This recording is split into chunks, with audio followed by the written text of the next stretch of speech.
Olá, graças a Deus, mais um grande dia, como sempre, uma grande oportunidade, é um privilégio imenso, maravilhoso, como sempre, poderoso poder compartilhar a mensagem de Deus, a nossa leitura bíblica, a palavra do Senhor, que ela vem nos revelando dia após dia, a maneira e a forma como os reis fizeram no passado. A cada um tem a sua história, tem a sua maneira como eles viveram, uns que foram aprovados, outros que foram reprovados, uns que obedeceram, outros que não obedeceram, uns que fizeram conforme o pai, outros fizeram tudo aquilo que o pai fez de forma diferente, uma forma benéfica para si mesmo, para o próprio povo, outras, enfim, a cada reinado, a cada filho, a cada sucessor, realmente há uma história, como já lemos então nos capítulos anteriores, o próprio Davi, como ele foi tão fiel ao próprio Deus, pois veio Salomão, seu filho, que construiu tudo que ele construiu, que ele fez, reinou, e só que ele pecou, ele errou, ele deixou se contaminar com a idolatria, os altares idólatras, e aí então Jeroboão e o seu outro filho Roboão, a qual um ficou com 2 reinados, outro ficou com 10, mas mesmo assim todos erraram, falharam. E aqui olha só então no capítulo 15, no 18º ano do reinado de Jeroboão, o filho de Nebate, Abias tornou-se rei de Judá e reinou 3 anos em Jerusalém. O nome da sua mãe era Maaca, filha de Absalão. Você vê que só por 3 anos ele reinou. E ele cometeu todos os pecados que seu pai tinha cometido. O seu coração não era inteiramente consagrado ao Senhor, o seu Deus, quanto fora o coração de Davi, o seu predecessor.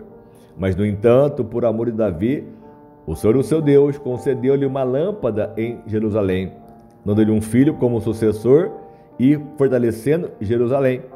Pois Davi fizera o que o Senhor aprova e não deixar de obedecer a nenhum dos mandamentos do seu Deus durante todos os dias da sua vida, exceto no caso de Urias o Hitita. Então há uma ressalva. Davi foi fiel, Davi foi realmente um exemplo, mas havia uma mancha, uma situação sobre ele, que ele fez com Urias, ou com Abitseba, enfim, as ações que ele enfrentou. E houve guerra entre Roboão e Jeroboão durante toda a vida de Abias. E os demais acontecimentos do reinado de Abias e as suas realizações estão no livro dos registros históricos escritos nos reis de Judá. E também houve guerra entre Abias e Jeroboão. E Abias descansou com os seus antepassados e foi sepultado na cidade de Davi, e o seu filho Asa foi o seu sucessor. Lembramos que o profeta Aias tinha falado que a família de Jeroboão não ia ter sepultamento, mas sim só os de Davi. E assim então, no 20º ano do reinado de Jeroboão, o rei de Israel, Asa tornou-se rei de Judá e reinou 40 anos em Jerusalém. O nome da sua avó era Maaca, a filha de Absalão. Vemos aqui uma informação que não fala sobre a mãe, mas a avó dele, que era a filha de Absalão. E Asa fez o que o Senhor aprova, tal como Davi, o seu predecessor. Então Asa fez aquilo que é certo. Expulsou do país os prostitutos cultuais, se desfez de todos os ídolos que seu pai havia feito, chegou até depor a sua avó Maaca da posição de rainha-mãe, pois ela havia feito um poste sagrado repugnante. Asa derrubou o poste e queimou no vale de Cedron. Embora os altares idólatras não tinham sido totalmente eliminados, o coração de Asa foi totalmente dedicado ao Senhor durante toda a sua vida. Ele trouxe para o templo do Senhor a prata, o ouro, os utensílios que ele e seu pai haviam consagrado. Houve guerra entre Asa e Baasa, rei de Israel, durante todo o reinado deles, quer dizer, a paz não havia, era só guerra. Baasa, rei de Israel, invadiu Judá, fortificou Ramá, para que ninguém pudesse entrar nem sair do território de Asa, rei de Israel ou de Judá. Você vê que quando Salomão reinou, houve paz assim de uma forma total entre eles, não havia mais guerra. Mas depois que Salomão pecou, errou, deixou entrar a prostituição cultural, deixou entrar realmente os altares idólatras, começou a acontecer guerra uma atrás da outra, com os reinos, enfim. Ainda que um fosse bom, como Asa, ele fez o que Davi tinha feito, mas mesmo assim havia guerra. Então Asa juntou a prata, o ouro que haviam sobrado no tesouro do templo do Senhor e do seu próprio palácio, e confiou tudo isso a algum dos seus oficiais e os enviou a Ben-Hadad, filho de Tabion e neto de Rezion, rei da Síria, que governava em Damasco, com a mensagem que dizia: façamos um tratado como fez meu pai e o teu. Estou te enviando como presente prata e ouro. Agora rompe o tratado que tens com Baasa, rei de Israel, para que ele saia do meu país. Ben-Hadad aceitou a proposta do rei de Asa e ordenou aos comandantes das suas forças que atacassem a cidade de Israel. Ele então conquistou Ijon, Dan, Abel, Bet, Maaca e todo o Quirinete, além de Naphtali. E quando Baasa soube disso, abandonou a construção dos muros de Ramá e foi para Tirza. Então o rei Asa reuniu todos os homens de Judá, ninguém foi isentado, todos que tinham que ir para a guerra, batalhar, lutar por aquilo que era deles. E eles retiraram de Ramá as pedras e as madeiras que Baasa estava usando. Com esse material, Asa fortificou Geba em Benjamim e também em Mispá. Eles tinham que ter fortalezas, enfim. E os demais acontecimentos do reinado de Asa, as suas realizações, todos os seus atos e todas as cidades que construiu, tudo isso está escrito nos livros históricos de Judá, os reis de Judá. E na velhice, Asa sofreu uma doença dos pés, e quando descansou com os seus antepassados, foi sepultado com eles na cidade de Davi, do seu predecessor, e o seu filho Josafá foi o seu sucessor. Nadab, filho de Jeroboão, tornou-se rei de Israel, no segundo ano do reinado de Asa, rei de Judá, e reinou 2 anos sobre Israel, e fez o que o Senhor reprova, andando nos caminhos de seu pai e no pecado que ele tinha levado Israel a cometer. Baasa, então filho de Aias, da tribo de Isacar, conspirou contra ele e o matou na cidade filistéia de Gibeton, enquanto Nadab e todo o exército de Israel a sitiavam.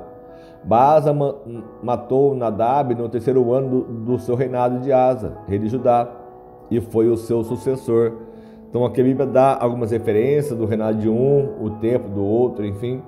E assim começou a reinar, matou toda a família de Jeroboão, como foi dito pelo profeta. Dos pertencentes a Jeroboão não deixou ninguém vivo, destruiu todos, de acordo com a palavra do Senhor, anunciada por seu servo, o silonita Aias, foi o profeta. Isso aconteceu por causa dos pecados que Jeroboão havia cometido em Israel e fez Israel cometer, e porque ele tinha provocado a ira do Senhor, o Deus de Israel, porque ele fez 2 bezerros de ouro, enfim, um em Dan em Betel, e os demais acontecimentos do reinado de Nadab, tudo que ele fez, estão escritos nos registros históricos dos reis de Judá, de Israel. E houve guerra entre Asa e Baasa, rei de Israel, durante todo o reinado deles. E no 3º ano do reinado de Asa, rei de Judá, Baasa, filho de Aias, tornou-se rei de todo Israel em Tirza e reinou 24 anos. Fez o que o Senhor reprova, andando nos caminhos de Jeroboão, nos pecados que ele tinha levado Israel a cometer. Então, por mais que um subia ao trono, o outro descia, um cometia pecado, o outro não, um fazia o que era certo, o outro não. Então, nessa divisão total que teve, como nós até já falamos muito sobre isso, um reino dividido não pode subsistir, uma nação que está em divisão não pode realmente subsistir. E assim, então, houve muitos altos e baixos, muitas pessoas se perderam, muitas pessoas realmente se deixaram se levar pelas circunstâncias. Esses reis, apenas Asa aqui, nós lemos, fez o que era reto, fez o que era certo, o próprio Davi, até exceto o que ele tinha feito de pecado, erro, engano. Então cada um fez coisas boas, outros fez coisas ruins apenas, somente. Então Deus sabe o que faz, né? E deu o povo nas mãos desses reis, porque também eles faziam o que o Senhor reprova. E aí quanto mais nós buscamos esse entendimento e essa revelação sobre nós, porque precisamos sim ser liderados. Hoje nós temos o nosso Deus, Jesus, que é o que nos lidera, temos o Espírito Santo, que nos leva a ter realmente aquilo que é necessário pela sua palavra, pela direção que nos dá dia após dia. E quanto mais fomos assim então ensinados, orientados pelo próprio Espírito Santo, nos dando visão, direção, porque a própria palavra em si mesma ela mata, mas o que traz vida é o Espírito de Deus, é o que nos faz realmente viver o melhor dessa terra. E quanto mais assim nós cremos em Deus, fizemos aquilo que agrada a Ele, Ele vai nos trazer a vitória e resposta sempre. Porque, como essa história dos reis, né, um se levantou, o outro se perdeu, o outro foi fortificado, um reinou por tantos anos, uns foram poucos, outros foram um pouco mais, enfim, conforme Deus ordenava, como foi na época dos juízes, conforme o povo fazia o que era certo, Deus permitia aquele juiz e levantava outro para libertar, havia paz, havia guerra, enfim.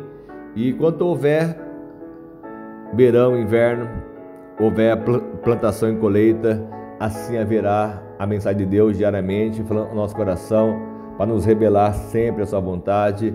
Enquanto houver de noite, assim será a sua palavra. Enquanto Deus não voltar para acabar com tudo, porque assim já está determinado que esse dia vai acontecer, um dia, uma hora que ninguém sabe, mas isso vai realmente prevalecer, porque a sua palavra é verdadeira. Então só precisamos apenas entender e obedecer a Deus do nosso coração, nossa alma, fazer aquilo que lhe agrada, ser reto, ser justo, ser fiel, para que Ele possa nos abençoar ainda muito mais. Amém? Vamos orar, vamos clamar ao nosso Deus para que Ele faça justiça e que Ele opere sempre sobre nós o sobrenatural. Senhor amado Pai, mais uma vez eu quero te agradecer por este momento, essa grande oportunidade, esse privilégio de estar na Tua presença e poder te louvar, poder te adorar, poder buscar a Tua face, saber que só o Senhor é Deus que pode nos dar a vitória, nos dar a resposta a qual tanto almejamos e sonhamos. Deus amado Pai, faça justiça, opera sobre nós o sobrenatural, nos liberta, meu Pai, de nós mesmos, muitas vezes sentimentos, pensamentos que nos roubam, nos saqueiam, meu Pai, nos traz muitas vezes a infelicidade, o medo, as angústias, as preocupações. Então que possamos fazer o melhor sempre. Então peço a Tua bênção para nos consagrar e nos abençoar ainda muito mais. É o que eu te peço e assim te agradeço com a certeza, meu Pai, da superação sobre as nossas vidas sempre, em nome de Jesus. Amém? Deus abençoe muito você, abençoe sua casa, sua família, seja altamente abençoado, recompensado pela fé, em nome de Jesus. O que você precisar, pode contar conosco sempre, nossas mensagens, orações, em nome de Jesus. Deus abençoe e fica com Deus.